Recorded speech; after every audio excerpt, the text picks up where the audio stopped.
Сайн мэцэн үзэгчдээ Royal Television-с бэлтгэн хүрдэг залуу лидер нэвтрүүлгийн машин дугаар эхэлж байна. Залуу лидер нэвтрүүлгийн энэ удаагийн дугаарт нийгмийн ардчлал Монголын залуучуудын холбооны гүйцэтгэх дэд ерөнхийлөгч Гүр Аранзын төгөлдөр оролцож байна. Банк санхүү, даатгалын чиглэлээр амжилттай ажиллаж байсан тэрээр хуулийн фирм болон барилгын зураг төслийн компаниудад удирдлагын алба хашиж байсан туршлагатай. Түүний амьдралдаа хийсэн хамгийн зоригтой шийдвэр нийгэм, олон нийтийн ажилд оролцох болсон явдал. Ингээд олон салбарт өөрийгөө сорж хөгжүүлэх дуртай Гүр Аранзын төгөлдрийн ярилцлагыг энэ удаагийн нэвтрүүлгээс хүлээн авч үзнэ үү?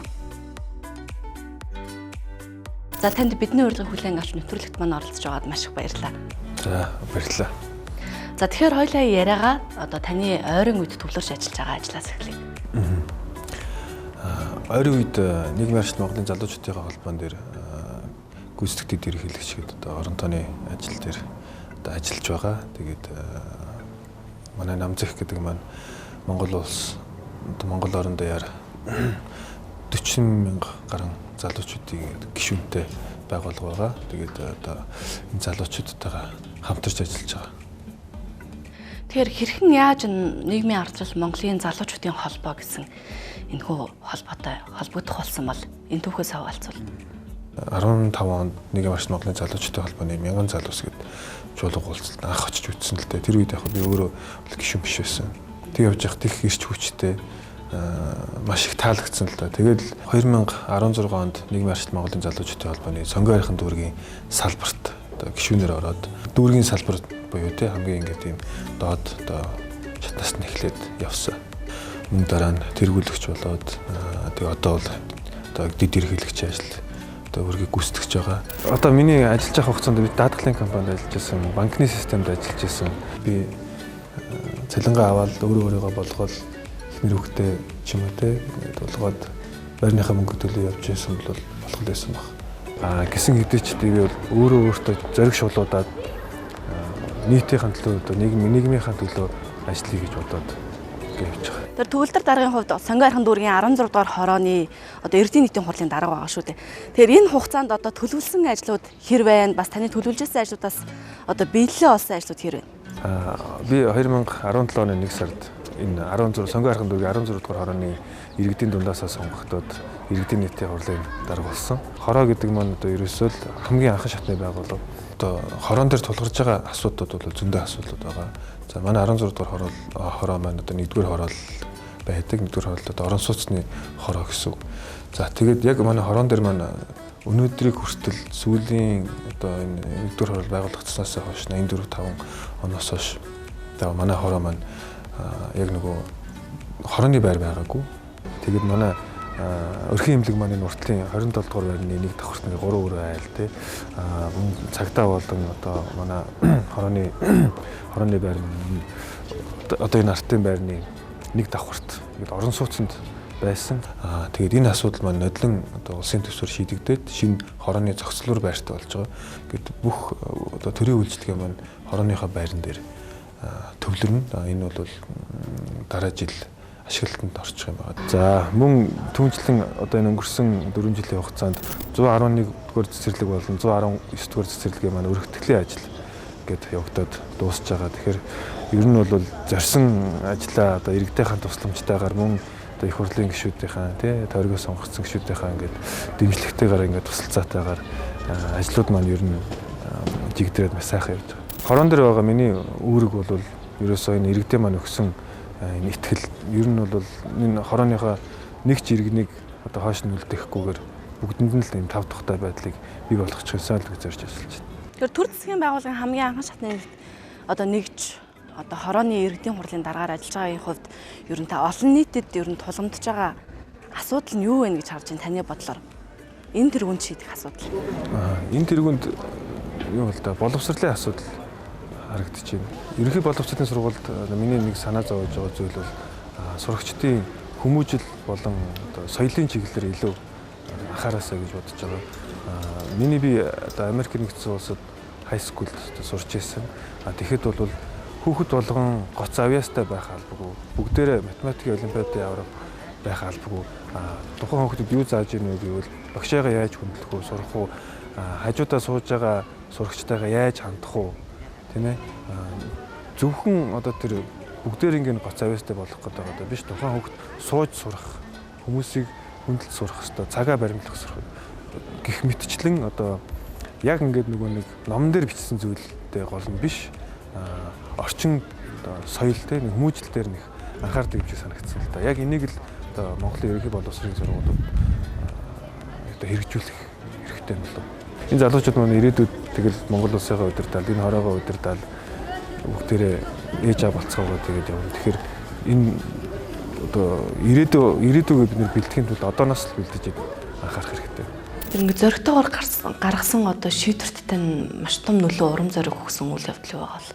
Одоо ажлаа хаяад олон нийтийн ажил руу ороход одоо хамгийн их сэтгэл төрсэн үйл явдал гэх юм бол одоо сонгоо архын дүүргийн 19 дугаар хороонд бид нэр найз нөхдүүдээр нийлээд Монгол улсад хамгийн анхны олон улсын стандартын 3-ыг өрчих 3 сагсан бөмбөгийн талбай болон хажуудаа цэцэрлэгтэй чирэгжүүлэлтийн тоног төхөөрөмжтэй энэ талбайг байгуулсан. Тэгэд энэ маань улсын төсөв мөн ямар нэгэн төсвөөс ерөөсөө мөнгө аваагүй өөрсдөө тэр хуучин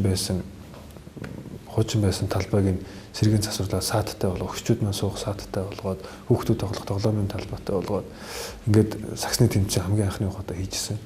Тэгэхэд зөвхөн тэ тухайн хорооны биш Цонгоо арган дүүргийн залуучууд маш их баярлалаа гэдэг одоо бид нэрлөө одоо фэйсбүүкээр одоо мессеж явуулж ирсэн. Бас та их баярлалаа бид нэр энэ одоо Цонгоо арган дүүрхтэй ийм сайхан талбайтай бас тэрнээс их урам авсан да.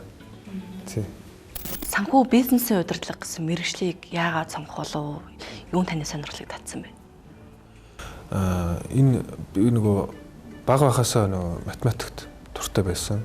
Өөрөө ч гэсэн багада Улаанбаатар хотын олимпиадад харгалж ирсэн. Тэгээд яг тэр процесс мань яаж явсан мөр ангиасаа эхлээд гарч байгаа. Дараа нь сургуулаасаа за тэгээд дүүргээсээ ингээд 4-5 шат дараалаад олимпиадад оролцоод дээрэс нь хамгийн сүүлд нь одоо хотын олимпиадад ороод хотын харгалж ирсэн.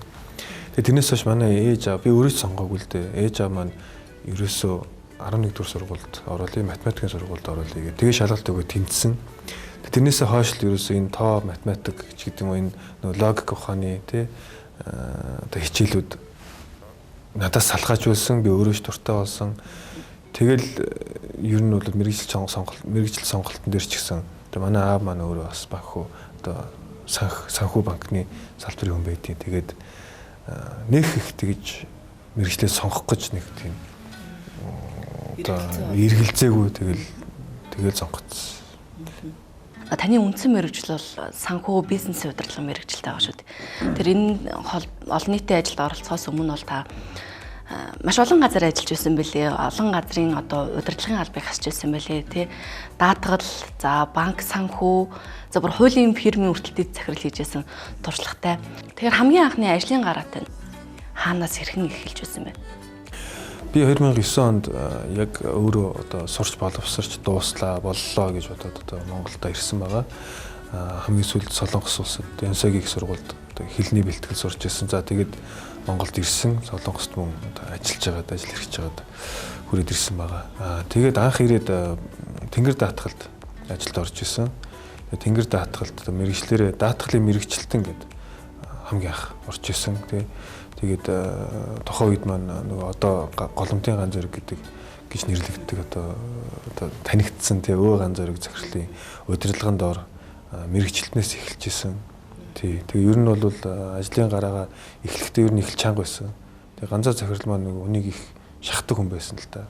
Байнга дуудагдана, байнга тэгэл ер нь зэмлүүлэх юм байлгүй яах вэ? Тэгээд түүнээс хойш хамтдаа нэг баг болоод мандал даатгалыг анх үүсгэн байгуулахад нь гар бие оролцож ирсэн.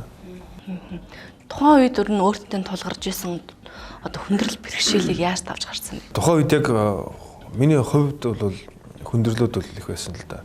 Яг 2009 оны өвөл ажлаа эхлээд байж атлаа жилийн дараа дөнгөж нөгөө нэг ажлын гараагаа эхэлчихсэн.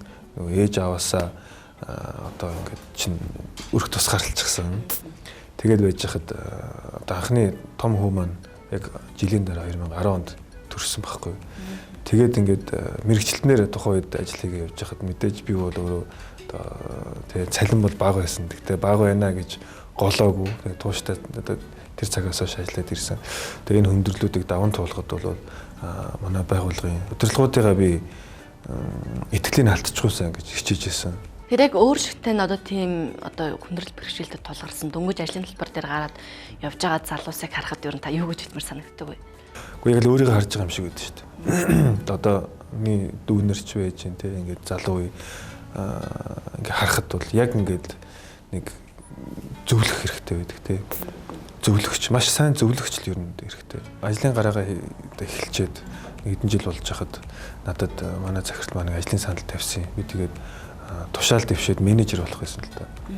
Тэгээд өөрийгөө голоод би чадахгүй байхаа гэсэн чинь надад юу гэж зөвлөсөн бэ? Одоо юу гэж хэлсэн бэ гэвэл чи 90 сар бол тий байх юм бол хинч ямар ч ажлыг хийж чаднаа тий тэгж хэлжсэн. Тэр бол маш том зориг өгсөн. Мөн хажуугаар нь одоо миний аав хамгийн том зөвлөгч байсан. Миний аав чинь өөрөө менежментийн чиглэлээр бас өөрөө сонирхолтой байдаг. Тэгэхээр бид хоёр одоо заримдаа ном хаялцаж хоорондоо бас одоо ч гэсэн ярилцдаг. Одоо ч гэсэн би дүүнэрт бас зөвлөдөг байхгүй. Би наадах чинь ингээд чадахгүй байхаа, үгүй болохгүй байлгүүдээ ихэр чи зоригтой бай. 90 сар бол одоо тэгэд байхад болно. Тэр таны ер нь ажил дээрээ баримталдаг зарчим ямар зүйл байдаг болоо? Зарчим ерөөсөө нэг зарчим гэж үл байхгүй. Хамгийн гол нь зарчимтай байх гэдэг өөрөө зарчим болгоцсон гэх юм. Ёс зүйтэй байх. Ёс зүй гэдэг маань одоо этик гэдэг одоо бизнесийн этик гэдэг яг бизнес дээр голцоо явдаг зам хуульч нэр төр ч юм уу те этиктэй л байх. Энэ дээр ерөөсөө ямар ч хүн хазааж болохгүй. Бүх юм дээр зарчимтай байх те ахмадыгаа хүндлэх те ажилдаа цагтаа ирэх. За хүнийг дээрлэхгүй дарамжлахгүй ч гэдэг юм уу те ингээд ерөөсөө л маш олон зарчимтай. Зарчмаасаа ерөөсөө хазааж болохгүй те ёс зүгээсээ хазаахгүй байхад бол ер нь одоо нэг айгаад ах зүйл ч гэж одоо юу байх вэ те хүн яаж иж яагаад аргыг нь олдог те яаж иж яагаад гарц гаргалгаа бүх асуудал дээр гарц гаргалгаа байгаа. Гол нь энэ асуудлууд дээр өөрөө хүн стресстэж өөртөө нөгөө одоо тэгж зовлон болгох хэрэггүй. Зарчмынхаа дагуу яваад ёс зүйтэй байх юм бол бүх шийдвэр гаргалт бол маш энгийн болдог гэж бодогдож байгаа. Тэгээд мөн дээрэс нь зарчмаа дадал болгох гэдэг. Зүгээр ингээд зарчим ярьж болно те ингэх ёстой, тэгэх ёстой гэд. Тэр бол хоёрдугаар асуудал. Нэгдүгээр асуудал нь тэр зарчмаа дадал болгох ёстой. Дадал болгочих юм бол бодохгүйгээр өөрөө шууд тэр үйлдэлийг хийнэ. Тэр та дөрөв хэлсэн шүү дээ. Хүн зарчимтай байх ёстой. Тэр зарчмаа бас нөгөө дадал болгох ёстой гэж тийм. Тэр таны хувьд яг өөрийн ямар зарчмыг дадал болгосон бэ? Хүнд хэлснээ заавал биелүүлэх ёстой. Хэлсэн үгэндээ заавал хүрэх ёстой. Яаж хийж байгаад л хүрэх ёстой. Энэ бол хугацаа орж болно шүү дээ. Энэ бол хугацаа орж болно. Заримдаа удахч тохиолдол байна тий. Заримдаа маш хурдан одоо энэ үйл явц болгох тохиолдол байна. Гэсэн хэдиж ямар ч байсан хэлснийгаа биелүүлнэ гэдэг зарчмыг одоо дадал болгосон л гэж бодож байгаа. Тэгэхээр даатгалын одоо салбарт бас нэлээдгүй хэдэн жил ингэ ажилласан тийм ээ. Энэний дараагаар хуулийн фирм байгуулсан байсан. Тэгэд PCDP гэдэг барилгын одоо зураг төсөл одоо хийдэг компани тусдын захирлаар ажилласан байсан. Яаж бас ингэж өөр салбар руу хөрвөж орохоор болсон бэ? Энэ юутай холбоотой гэвэл би нөгөө өмнө хэлжсэн менежментийн чиглэл дээр өөрийг сонирхолтой менежментийг одоо автагаа ярилцдаг дээрээс нь бас сургуультай сурч ирсэн бизнесийн удирдлага гэдэг чинь ерөөсөө л менежмент тий. Тэгэхээр менежер гэдэг хүн бол ямар ч төрлийн бүтээгдэхүүн байж тийм үү даатгал байна уу барилга барьж гин үү хүнс ногоо тарьж гин үү борлуулж гин үү менежер л менежер нэг менежер болцсон хүн бол нөгөө доотлих нь бүтээгдэхүүнүүд нь солигдоод байсан ч гэсэн яаж орлого олох уу яаж багаа удирдах уу яаж борлуулалтаа хийх үү гэдэг ерөнхийдөө нөгөө ямар ч байгууллагад очисон менежер л менежер төрөл бүрийн одоо ажлыг хийж үзье гэж бодсон. Ер нь бол төрлийн чиглэлийн ажил хийгээд үтцсэн бас зүгээр юм билээ. Яагаад гэвэл нөгөө зөвхөн нэг салбартай байхаас илүүтэйгээр одоо ямар ч ажил тохиолдсон тий ямар ч ажил одоо хийх болсон ч гэсэн ингээд тасан цогцох чадвар суучдаг юм болов. Юу ч байсан хийж үзэл тэгэл одоо мэдээж алдаа гарган залуу хүн чинь байнга л алдаа гаргаж идэг. Угаасаа л залуу хүн яад юм бэ гэсэн чинь алдаа гаргахдаа ингээд нэг тэр мундаг менежер одоо хэлчихсэн. Энийг бол угаасаа байх хэрэгтэй зүйл гэж бодож байгаа. Одоо нэг 60 настай хүнээс асууж ирсэн ингээд тэгж байгаа юм л да. Нэг менежментийн ном дээр байсан. Та одоо 18 настай болох юм бол яаж амьдрах вэ гэсэн чи би өөртөө галзуу солиод юм шиг алдаа гаргаж амьдрна гэжсэн. Ягаад гэвэл хүн дараа нь би нэг хийж үзээгүй штэ юу лээ гэж бодхоос илүүтэй өө би нэг хийг үзсэн гэд дараа нь харамсахгүй тийм байдалтай. Болт юм билээ. Тэр менежмент гэдэг зүйлийн яг юу нь таны ингэ сонирхлыг амар татдаг юм бэ? Менежмент гэдэг маань ер нь бол удирдлага тий одоо удирдахч байх удирдлагын ухаан л гэсэн үг шүү дээ. Тэгэхээр миний хувьд ингээд өөрөө хамтран зүтгэж байгаа залуучууд хүмүүстэйгээ ингээд учрыг нь олоод, аргыг нь олоод, давуу талыг нь харуулад тэгээд зөв чигт нь чиглүүлээд ингээд явах тийм одоо хоббитэй гэх юм уу, дуртай. Яаж хийж байгаад ингээд ямар нэгэн ажлыг бүтээчдэг, болгочдөг. Тэгээ би ч өөрөө ингээд тийм шантрах ерөөсөө дурггүй. Нэг хийнэ гэсэн бол заавал хийж салдаг. За тэгэхээр төгөлдөр даргын хувьд ер нь хамт олондоо за гар нийлж ажиллаж байгаа залуучуудтай ер нь ямар шаардлагыг тавьдаг бол оролцоотой байх. Хамт явж байгаа залуучуудтай бол ерөөсөө л оролцоотой байх. Заавал бүх юм мөнгө төргөн дээр тогтдог уу те. Заавал нөгөө эрх мэдэлтэй дарга байх албагүй. Ерөөсөө л оролцоол явж явах тусмаа хүн өөрөө хүмүүжж яадаг, те өөрөө туршлага хоригдлуулж яадаг тийм байна. Улан байгууллагт бас удирдлагын алба басч ирсэн өөрөө энэ менежмент чиглэлээр сонирхолтой хүний хувьд таныг удирдах арга барилыг сонирхол. Миний хувьд баримтлагдаг арга барил маань одоо дэлхийн алдартай удирдагч Стефен Ковигийн одоо зарчмуудыг баримтлагдаг. За энэний одоо гол зүйлүүд нь бол ямар ч хүн үнэт зүйлтэй байх хэрэгтэй. Үнэт зүйлээ өөрөө хамгийн гол нь ихлээр тодорхойлцсон байх хэрэгтэй. Тэрийг бүр цаасан дээр буулгаад хаа нэгэн газар ингээ хадаа тавьсан байх хэрэгтэй. Эсвэл ширээний ном дээрээ ч юм уу байлгах хэрэгтэй. Тэгжээж цаашдаа шийдвэр гаргалтууд маш амархан болоод эхэлдэг. Тэгээ мөн хамтарч ажиллаж байгаа багийнхандаа ч гэсэн одоо энэ зарчмыг бол одоо би өөрөө одоо ухуулан ойлгуулж тэгээд нэг зарчимтай хүмүүс хамтарч ажиллахад тэрэн шиг сайхан зүйл байхгүй. Тэгэхээр яг хувь хүн талдаа ер нь хүн ямар менежмент баримтлах хэрэгтэй юм шиг санагдаж байна. Тэр нь өөрхөн бас хувь хүн талын менежментийг ер нь хэрхэн бий болгосон бэ? Хувийн менежментийн талаас миний хувьд хамгийн үнэтэй одоо зүйл бол цаг баримтлах. Энийг бол би өөрөө ч одоо баримтлагыг маш их хичээдэг ч биш ерөөсөө л барих ёстой. Мөн түнчлэн одоо хамтарч ажиллах хүмүүсээс ч гэсэн энийг шаарддаг. Энэ бол хамгийн нэгдүгüрт байдаг. Хоёрдугаарт нөгөө заавал яваагүй гэдэг шиг хэлсэндээ хүрэхийг бас их том одоо хувийн менежмент юм гэж одоо үздэг. Тэгэхээр таны хувьд ер нь манлайлагч лидер гэж ямар хүнийг хэлэх бол манлайлагч гэдэг бол бусдыгаа сонсож чаддаг. Тийм манлайлагч гэдэг бол дарангуулагч бол биш тийм. Зөвхөн босс ч юм уу дарга биш. Тэр хүн бол маш том зөвлөх байх хэвээр. Аль болох олон хүнд одоо таарсан шийдвэр гаргаж бусдыгаа дэмжиж ажилдаг. Нийтээрээ хамтаараа хөгжиж чаддаг хүнийг одоо манлайлагч гэж ойлгож байна. Тэгэхээр каратегийн спортоор хичээлдэг тийм ээ. Төгөлдөр даргын хувьд. Тэгэхээр хэдэн жил болж байна энэ спортоор хичээл? 10 жил хичээлсэн. За тэгээд мэдээж амьдрал ахуй ажил төрлөөсөө болоод бол нэг хэсэг бол орхисон байгаа. Тэгтээ сүүлийн үед бол буцаад төлөхөө эхэлж байгаа. Яалтчгүй нөгөө өөртөө цаг зав гаргах ёстой гэдэг бодлыг өгдөөс. Ер нь бол би өөрөө 3 дүүтэй айлын том хүүхэд тэгээ явж хахад одоо бидний үед бол ерөнхийдөө тухайн үед штэ одоо залуучууд хүүхдүүд хоорондоо нударгаараа асуудлыг шийддэг гэсэн. Тэгээ би ч өөрөө 3 дүүтэй болохоор за дүүнэрээ яаж хамгаалах вэ? Яах вэ? За би ер нь нэг жоох юм суръя да гэж бодож ирсэн. Тэгээд ер нь 14 наснаас эхлээд сурсан. Тэгээд түүнээс хойш 10 гаруй жил тасралтгүй хичээлсэн. 14 орчим жил хичээлсэн. Тэр энэ тулааны урлагаар хичээлэх гэж ирж байгаа танд багш танд юу гэж хэлж байсан бол яаж хүлээж авсан бэ? одоо манай багш тэнд ажиллая гэдэг. Хамгийн анх бол одоо анх сонирхож ирсэн хүүхдүүдийг бүгдээр ингээд нэг дор цуглуулад ингээд багш маань эхний хэдэн үйлдэлүүдийг хийлгэж эхэлдэг, угаасаа тэгжээж дараа нь одоо ангидаа авдаг гэсэн. Одоо ч гэсэн ер нь бол тэгдэг. Тэгэхээр тэр үед бол манай багш тэгжлээсэн л да. Чи их сүр сар хийсэн сахилахгүй хүүхд байна. Хамгийн түрүүнд хамгийн нөгөө хэцүү даалгаврыг өгдөг тий.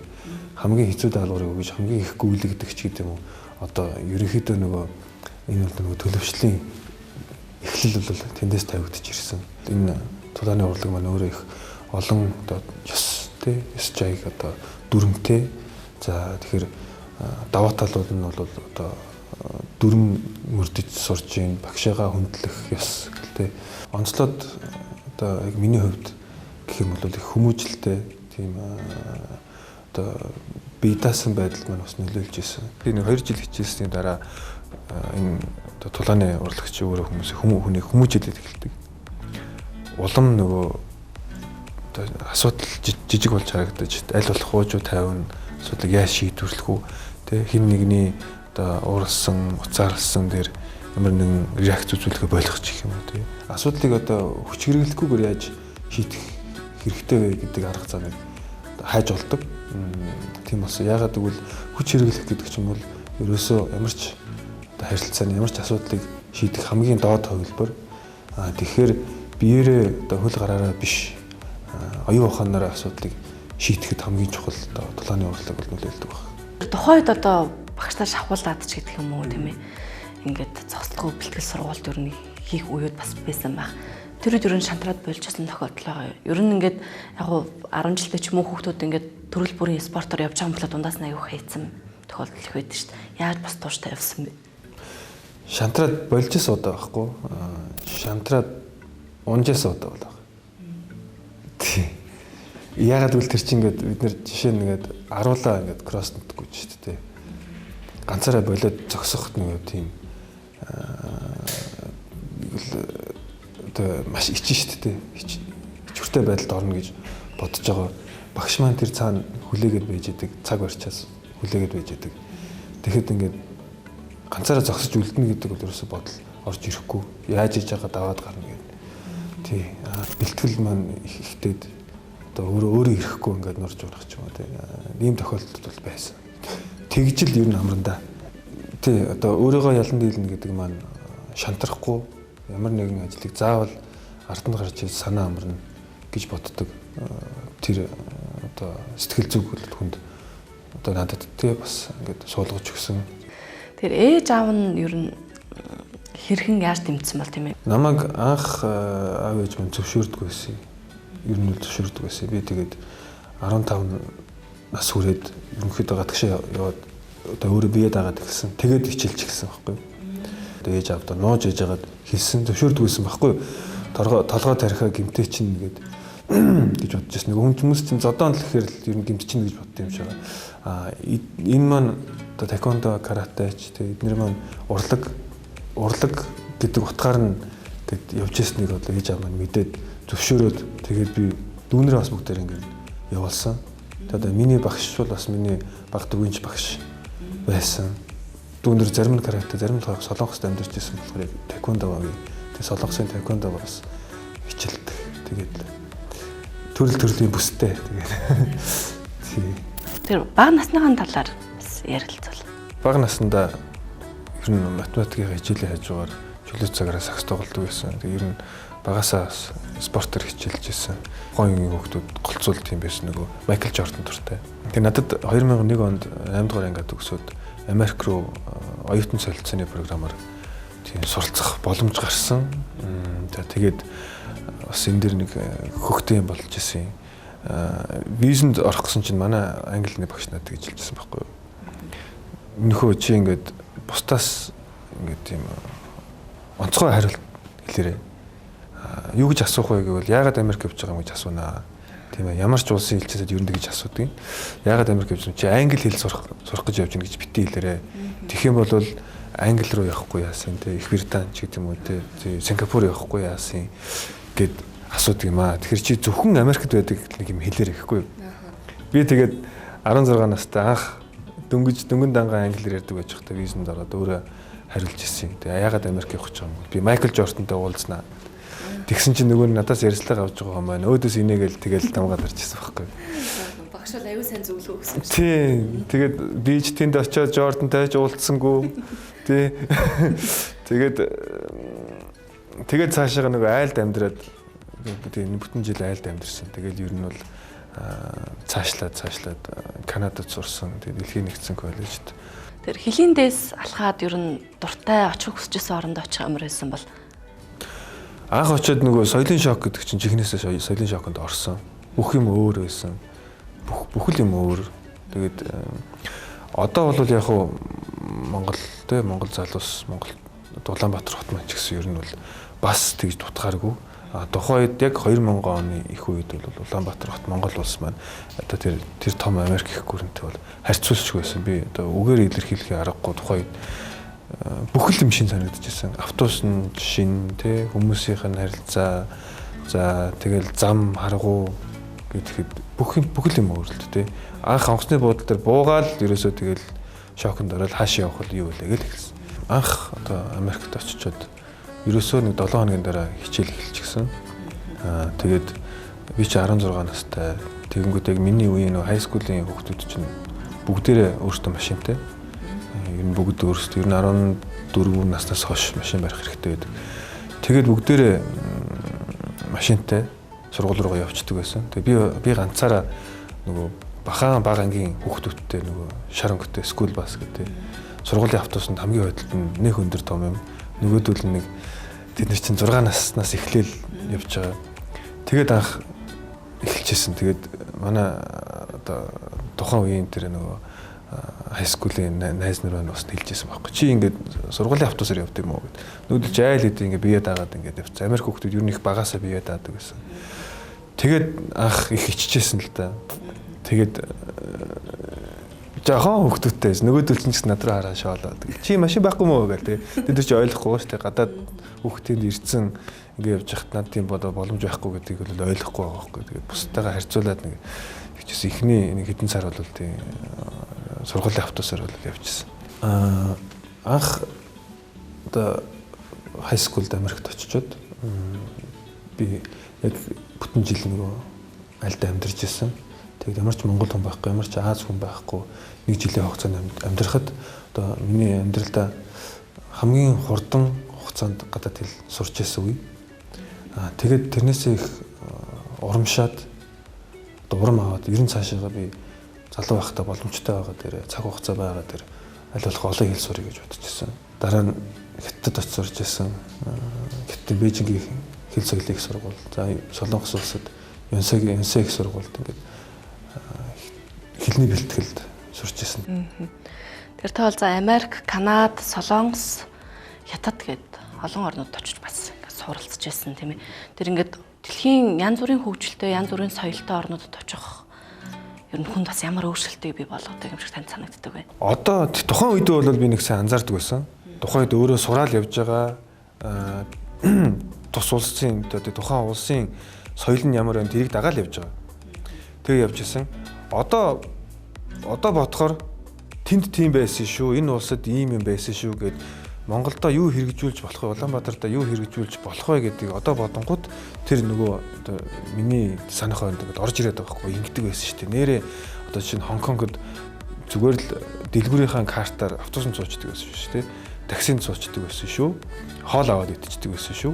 Одоо нэг л ганц сим картаар тий бүх үйлчлэгийг авчдаг байсан. Тэгээд тэр нь бол нэг сүртэй кредит карт ч биш зүгээр л нөгөө 7-Eleven одоо манайд байгаа нөгөө CU шүү дээ. CU-гийн картаар тэр нэг нэгдсэн системд орцсон бүх байгууллагууд нь жишээ нь тэр болоо санаанд орж ирсэн. Мөн нөгөө автобуснууд жишээ нь одоо Америк, Канадад автобуснууд чинь нөгөө тэрэгэн цэртэй иргэнд үйлчлэх шатныхын доотлоос нөгөө давцсан бууж ирээд нөгөө тэрэгэн цэртэй иргэн маань тэрэн дээрээ суугаад тэгээ ингээд дээш нүргээр ингээд татаад ингээд буцаад суулгадаг. Одоо жишээ нь тийм байсан. Аль дээр үед л тийм байсан. Аль 2000 оны их үед тийм байсан. Гэт энэ хэрэгжүүлмээр байгаа маш олон зүйлсүүд байгаа. Тэгэхээр энднийг одоо Улаанбаатар хотод Монгол улстай яаж хэрэгжүүлэх вэ гэдэг талаар л одоо бодолцоор л явж байна. Тэр очижсэн орнуудтай ер нь ажиллаж амьдраад одоо үлдэх тийм боломж нөхцөл бүрдэн хэрэг байсан бол Тэгж бодож исэн үе бол байгаа. Би яг тэр үед тэгж бодож исэн. Би нэг 10 жил, за 20 жил гадаадад одоо толгой өвдөхгүй сайхан амьдраад 20 жилийн дараа би тэртээ тэргүй Монголд ирнэ. Тэртээ тэргүй ирнэ 20 жилийн дараа 30 жилийн дараа ирнэ. Тэгээд ирэхэд одоо улс маань ямар байх вэ гэж бодсон байхгүй. Тэгээд би одоо боломжтой байгаа дээр нутагтаа буцаж очиод өөрийнхөө үеийн залуустайгаа хамт одоо дараагийн 30 жилийг би гадаадад хүлээж агаад үрж ирэх биш. Өөрөө хамт дунд нь ороод хөгжил цэцгэлтэнд оролцоод явъя гэж бодсон. Яагаад гэвэл энэ их орныг бид нэр өөрсдөө бүтээнэ. Хизээч хин нэгний гарыг хараад сайхан болохоор нь очно гэж бодож чадаагүй. тэр ер нь эрч хүч урам зоригийг төгөлдөр захирлын хувьд юунаас олж авдаг бол Хүүхдүүдээс 2 хүүтэй тэгээд 2 хүүтэй би одоо нэг л амьдрын миний үлдээж чадах юм бол одоо аавынх нь аав нь нэр хүндтэй одоо олон түмэнд хүндлэлтэй байж ажил одоо ганц миний нэр маань л хүүхдүүд маань насан туршид нь салахгүй болно гэж боддог. Тэгэхээр за тэднийхээ төлөө бүр ихийг бүтээх юмсаа гэж боддог. Таны хувьд одоо сүүлийн үед сурахаар төлөвлөж байгаа зүйлс юу вэ? Ер нь өөрийгөө бас хэрхэн яаж хөгжүүлдэг вэ? За миний хувьд сурч боловсрох зүйл зөндөл байлгүй яах вэ? За менежментийн ном унших дуртай. За энэ маань бол зөвхөн ажил дээр мань гэлтэхгүй одоо орон гэр яаж ч гэсэн хэрэг болж байдаг. Хүмүүстэй харилцааны талаар бол одоо судалдаг. За тэгээд мэдээж өөртөө бол сул цаг зав гаргахыг бол өсдөг л дээ. Тэр ч утгаараа боломж гарах юм бол бас спортоор хичээлдэг. Тэгээ энэ маань бас нөгөө үргэлж нөгөө одоо өөрийгөө ялан дийлэх, өөртөө цаг зав гаргах ёстой гэдэг нэг зарчимд нэг тохирдгийг. Тэр та өөрийнхөө хүсч мөрөөдж исэн одоо зорж исэн зүйлсийнхаа аль хэсэгт нь явж гэнэ гэж бодож байна. За ер нь хий гэж бодсон зорьсон нэг 15% дээр нь явж байгаа. Маш урт хугацаа хүлээж байгаа. Маш олон даваа байгаа. Маш олон зүйл дээр хүлээцтэй хандах хэрэгтэй. Маш олон зүйл дээр бусдаа урам өгж ер нь шантрах үед ч гэсэн зөндөө олон гарч ирэх байх. Тэгэл цаашаа зүтгэн нэгэнт гаргасан шийдвэр энэсээ хэзээч няцаж болохгүй.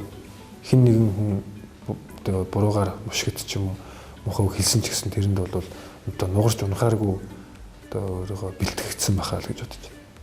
За тэгэхээр маш их баярлалаа. Хоёулаа бас нэлээдгүй зүйлсийн талаар ярилцлаа. Тэгэхээр бидний ярилцлага бол өндөрлөгдөж байна. Тэр бидний нэвтрүүлгийг ялангуяа залуу хүмүүс их үздэг. Тэгэхээр яг одоо хоёулынхны ярилцлага үзэж сууж байгаа залууст та хандаж юу гэж хэлмээр. Залуу хүн залуугаараа байх хугацаа маш тийм богинохон мэт санагддаг тийм.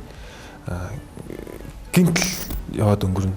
Тэгэхээр залуучуудаа бүгдээрээ нийлээд бусдын төлөө, хүний төлөө, нийгмийнхаа төлөө тэг гэртээ уцаа үзэж суух биш. Гараад хэн нэгнийхэн төлөө ямар нэгэн үйлдэл хийгээрээ одоогийн залуучууд л ирээдүг авч явна. Тэгэхээр ерөөсөө л юм хийж сурах хэрэгтэй, гараад үзэх хэрэгтэй, хоорондоо нийлж одоо ихийг бүтээхийг зорддог байх сайл гэж үзэж байна.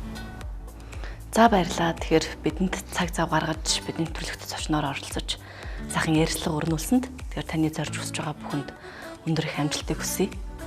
За баярлалаа. За үзэгчдээ бидний өнөөдрийн дугаартай хамт байсанд та бүхэнд маш их баярлалаа. Бидний нэвтрүүлгийн өнөөдрийн зочин бол нийгмийн ардчлал Монголын залуучуудын холбооны гүйцэтгэгчдэд ерөнхийлөгч Гүр Аранзын төгөлдөр байлаа. Дараагийн дугаараар уулзлаа. Түр баяртай.